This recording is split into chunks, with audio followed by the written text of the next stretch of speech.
Familiar with an Israeli study that had 2.5 million patients and found that the vaccinated group was actually 7 times more likely to get infected with COVID than the people who had gotten COVID naturally? Senator, I'd have to get back to you on that one. I'm not familiar with that study.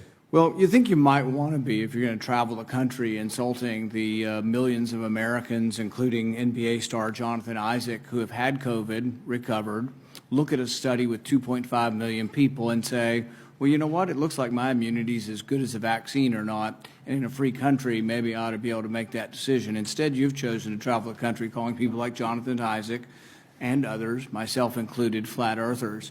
We find that very insulting, goes against the science. Are you a doctor or a medical doctor?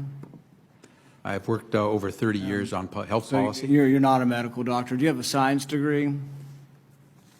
And yet you travel the country calling people flat earthers who have had COVID, looked at studies of millions of people, and made their own personal decision that their immunity they naturally acquired is sufficient. But you presume somehow to tell over 100 million Americans who have survived COVID that we have no right to determine our own medical care. You alone are on high, and you've made these decisions, a lawyer with no scientific background, no medical degree. This is an arrogance coupled with an authoritarianism that is unseemly and un-American.